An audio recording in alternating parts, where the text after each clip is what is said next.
Hi hello ನಮಸ್ಕಾರ ವೀಕ್ಷಕರೇ, ರಾಮಿ ರೆಸಿಪೀಸ್ಗೆ ನಿಮಗೆಲ್ಲರಿಗೂ ಸ್ವಾಗತ. ತುಂಬ ರುಚಿಕರವಾದಂತಹ ಹಾಗೆ ಅಷ್ಟೇ ಸಾಫ್ಟ್ ಆಗಿರುವಂಥ ಇವತ್ತು ಪಡ್ಡು ರೆಸಿಪಿನ ನಾನು ನಿಮ್ಮ ಜೊತೆ ಶೇರ್ ಮಾಡ್ಕೊಳ್ತಿದ್ದೀನಿ. ಪಡ್ಡು ಅಂದರೆ ಎಲ್ರಿಗೂ ತುಂಬ ಇಷ್ಟ ಆಗುತ್ತೆ, ಅದರಲ್ಲೂ ಮಕ್ಕಳಿಗಂತೂ ಫೇವ್ರೇಟ್ಸ್. ಹಾಗಾಗಿ ಸ್ವಲ್ಪ ಸೊಪ್ಪುಗಳನ್ನ ಬಳಸ್ಕೊಂಡು ಹೆಲ್ತಿಯಾಗಿ ಅಷ್ಟೇ ರುಚಿಯಾಗಿ ಹೇಗೆ ಮಾಡೋದು ಅಂತ ನೋಡೋಣ. ಈ ಒಂದು ಗ್ಲಾಸ್ನ ಅಳತೆಯಲ್ಲಿ 2 ಗ್ಲಾಸಷ್ಟು ನಾನು ರೇಷನ್ ಅಕ್ಕಿನ ತಗೊಂಡಿದ್ದೀನಿ.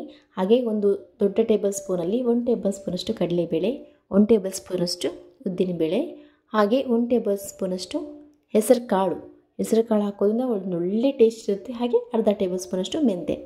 ಇದನ್ನೆಲ್ಲ ಸೇರಿಸಾದ್ಮೇಲೆ ನೀಟಾಗಿ ಒಂದು 2 ರಿಂದ 3 ರೌಂಡು ಅಕ್ಕಿನ ಚೆನ್ನಾಗಿ ತೊಳ್ಕೊಳ್ಳಿ. ರೇಷನ್ ಅಕ್ಕಿ ಆಗಿರೋದ್ರಿಂದ ಪೌಡ್ರೆಲ್ಲ ಜಾಸ್ತಿ ಹಾಕಿರ್ತಾರೆ. ಸ್ವಲ್ಪ ನೀಟಾಗಿ ತೊಳೆದು ಇದನ್ನ ಒಂದು 7 ರಿಂದ 8 ಗಂಟೆಗಳ ಕಾಲ ನೆನೆಸ್ಕೊಂಬಂದಿದ್ದೀನಿ. ನೋಡಿ, ಅಕ್ಕಿ ತುಂಬ ಚೆನ್ನಾಗಿ ನೆಂದಿದೆ.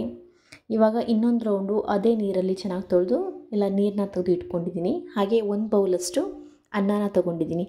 ಇದಕ್ಕೆ ಬಿಸಿ ಅನ್ನನ ಸೇರ್ಸೋಕ್ಕೆ ಹೋಗಬೇಡಿ. ಬಿಸಿ ಇದ್ದರೂ ಕೂಡ ಅದನ್ನು ಆರಿಸ್ಬಿಟ್ಟು ತಣ್ಣಗೆ ಮಾಡಿ ಹಾಕ್ಕೋಬೇಕು.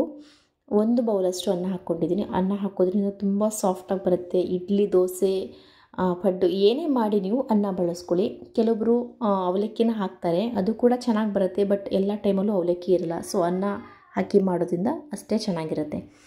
ನಾನಿಲ್ಲಿ ರುಬ್ಬಕ್ಕಂತ ಹಾಕ್ಕೊಂಡಿದ್ದೀನಿ. ನೋಡಿ, ಈ ಥರ ನುಣ್ಣಗಾದರೆ ಸಾಕು. ಇವಾಗ ನಾನು 1 ರೌಂಡ್ ರುಬ್ಕೊಂಡ್ಬಂದಿರೋದು ಇನ್ನೊಂದು ರೌಂಡ್ ಆಗುತ್ತೆ, ಅದನ್ನು ಕೂಡ ರುಬ್ಕೊಂಡು ಸೇರಿಸ್ಕೊಳ್ಳೋಣ. ನೋಡಿ, ಅದು ಕೂಡ ರುಬ್ಬಿ ಸೇರಿಸಿದ್ದೀನಿ. ಇವಾಗ ಸ್ವಲ್ಪ ನೀಟಾಗಿ ಕಲಿಸ್ಕೋಬೇಕಾಗತ್ತೆ. ಈ ಥರ ಮಿಕ್ಸ್ ಮಾಡ್ಕೊಳ್ಳೋದು ತುಂಬ ಇಂಪಾರ್ಟೆಂಟು. ನಾವು ಅಕ್ಕಿನ ರುಬ್ಬಿ ಹಿಟ್ಟನ್ನ ಸೇರಿಸಾದ್ಮೇಲೆ ಕೈಯಿಂದ ನಿಮಗೆ ಬೇಕಂದರೆ ಕೈಯಿಂದ ಕೂಡ ನೀವು ನೀಟಾಗಿ ಮಿಕ್ಸ್ ಮಾಡ್ಕೊಳ್ಳಿ, ಇಲ್ಲಾಂದರೆ ಸ್ಪೂನಿಂದ ಮಾಡ್ಕೊಳ್ಳಿ. ನೋಡಿ, ಓವರ್ ನೈಟ್ ನಾನು ನೆನೆಕಂತ ಬಿಟ್ಟಿದ್ದೆ. ಇದು ಬೆಳಗ್ಗೆ ತೋರಿಸ್ತಿರೋದು. ಹಿಟ್ಟು ಎಷ್ಟು ಚೆನ್ನಾಗಿ ನೆಂದಿದೆ ಅಂದರೆ ಇದಕ್ಕೆ ಯಾವುದೇ ಸೋಡಾ, ಉಪ್ಪು ಏನನ್ನೂ ಕೂಡ ಹಾಕಿಲ್ಲ. ನಾನು ರುಬ್ಬಿ ಅಷ್ಟೇ ಮಿಕ್ಸ್ ಮಾಡಿಟ್ಟಿರೋದು. ಹೂವು ಅರಳ್ದಂಗೆ ಅರಳಿದೆ. ಇಷ್ಟ ಆದರೆ ಸಾಕು. ನಾವು ಹಾಕೋದನ್ನೆಲ್ಲ ನೀಟಾಗಿ ಹಾಕೋದ್ರಿಂದ ಹಿಟ್ಟು ತುಂಬ ಚೆನ್ನಾಗಿ ಉಬ್ಬಿ ಬರುತ್ತೆ. ಸೋಡಾ ಹಾಕೋ ಅವಶ್ಯಕತೆ ಇಲ್ಲ. ನಾನಿಲ್ಲಿ ಪಡ್ಡು ಮಾಡೋಕ್ಕಿಂತ ಸ್ವಲ್ಪ ಮುಂಚೆನೇ ಹಿಟ್ಟನ್ನ ತೆಗೆದಿಟ್ಕೊಂಡಿದ್ದೀನಿ, ಯಾಕಂದರೆ ನೆಕ್ಸ್ಟ್ ಡೇ ತಿಂಡಿಗೆ ಬೇಕು ಅಂತ. ಇವಾಗ ರುಚಿಗೆ ತಕ್ಕಷ್ಟು ಉಪ್ಪು, ಹಾಗೆ ಸ್ವಲ್ಪ ಕರಿಬೇವು, ಮತ್ತು ಒಂದು ಮೀಡಿಯಮ್ ಸೈಜ್ ಈರುಳ್ಳಿನ ಕಟ್ ಮಾಡಿ ಇಟ್ಕೊಂಡಿದ್ದೆ, ಅದನ್ನು ಹಾಕಿದ್ದೀನಿ. 1 ಮುಷ್ಟಿಯಷ್ಟು ಸಬ್ಬಸಿಗೆ ಸೊಪ್ಪನ್ನ ಮಿಸ್ ಮಾಡಬೇಡಿ, ತುಂಬ ಒಳ್ಳೆ ಫ್ಲೇವರು, ರುಚಿ ಬರುತ್ತೆ. ಹಾಗೆ 1 ಕ್ಯಾರೆಟ್ ಮತ್ತು ಸ್ವಲ್ಪ ಕೊತ್ತಂಬರಿ ಸೊಪ್ಪನ್ನ ಚಿಕ್ಕದಾಗಿ ಕಟ್ ಮಾಡಿ ಸೇರಿಸ್ಕೊಂಡಿದ್ದೀನಿ.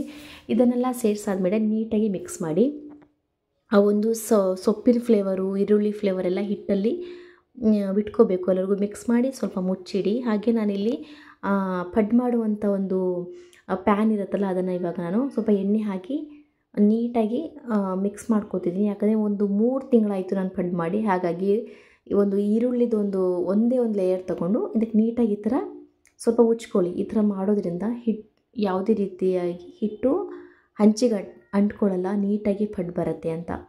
ಸೊ ಈ ಥರ ಮಾಡಾದಮೇಲೆ ನಾವು ಒಂದೊಂದಾಗೆ ಪಡ್ಡನ್ನ ಬಿಟ್ಕೊಳ್ಳೋಣ. ಫಸ್ಟ್ ಲೇಯರ್ ಬರುತ್ತಲ್ಲ ಅದಕ್ಕೆ ಹಾಕ್ಕೋತೀನಿ. ಯಾಕಂದರೆ ಮಧ್ಯೆ ಉರಿ ಜಾಸ್ತಿ ಹೋಗೋದ್ರಿಂದ ಬೇಗ ಕಪ್ಪಾಗುವಂಥ ಚಾನ್ಸಸ್ ಇರುತ್ತೆ. ನೋಡಿ, ಎಷ್ಟು ಚೆನ್ನಾಗಿ ಪಡ್ಡು ಬಿಟ್ಕೋತಿದ್ದೆ, ಅಂಟ್ಕೊತಿಲ್ಲ ಎಲ್ಲೂ ಕೂಡ. ಸ್ವಲ್ಪ ಎಣ್ಣೆನ ಹಾಕಿ ಸ್ವಲ್ಪ ನಾನು ಆ ಸೈಡು ಕೂಡ ಬೇಯಿಸ್ಕೊತೀನಿ. ಇದೇ ರೀತಿ ನಾನು ತಗೊಂಡಿರುವಂಥ ಹಿಟ್ಟಲ್ಲಿ ಎಲ್ಲ ಪಡ್ಡು ಕೂಡ ಮಾಡಿದ್ದೀನಿ. ತುಂಬ ಬೇಗ ಆಗುತ್ತೆ, ಹಾಗೆ ರುಚಿ ತುಂಬ ಚೆನ್ನಾಗಿರುತ್ತೆ. ಸಿಂಪಲಾಗಿ ಚಟ್ನಿ ಮಾಡ್ಕೊಳ್ಳೋಣ. 1-2 ಹಸಿಮೆಣ್ಸಿನ್ಕಾಯಿ, ಸ್ವಲ್ಪ ಶುಂಠಿ, ಬೆಳ್ಳುಳ್ಳಿ, ಸ್ವಲ್ಪ ಕಾಯಿ ತುರಿ, ಹಾಗೆ ಸ್ವಲ್ಪ ಕೊತ್ತಂಬರಿ ಸೊಪ್ಪನ್ನ ಹಾಕಿ ರುಚಿಗೆ ತಕ್ಕಷ್ಟು ಉಪ್ಪನ್ನ ಸೇರಿಸ್ಕೊಂಡಿದ್ದೀನಿ. ಇದನ್ನೆಲ್ಲ ಸೇರಿಸು ನಾನಿವಾಗ ಇದನ್ನು ರುಬ್ಕೊಂಬರ್ತೀನಿ. ಹಾಗೆ ಪಡ್ಡು ಕೂಡ ರೆಡಿಯಾಗಿತ್ತು, ಎಲ್ಲದನ್ನು ಮಾಡಿ. ನೋಡಿದ್ರಲ್ಲ ವೀಕ್ಷಕರೇ, ತುಂಬ ಸಿಂಪಲ್ ಆಗಿ ತುಂಬ ರುಚಿ ಇರುತ್ತೆ. ಇದಕ್ಕೆ ಚಟ್ನಿ ಬೇಕಂತಲೇ ಇಲ್ಲ. ಹಾಗೆ ಈ ಚಟ್ನಿಗೆ ನೀವು ಬೇಕಾದರೆ ಸ್ವಲ್ಪ ಒಗ್ಗರಣೆ ಹಾಕ್ಕೋಬೋದು. ವಿಡಿಯೋ ಇಷ್ಟ ಆದರೆ ಲೈಕ್ ಮಾಡಿ, ಸಬ್ಸ್ಕ್ರೈಬ್ ಮಾಡ್ಕೊಂಡು ನೋಡಿ.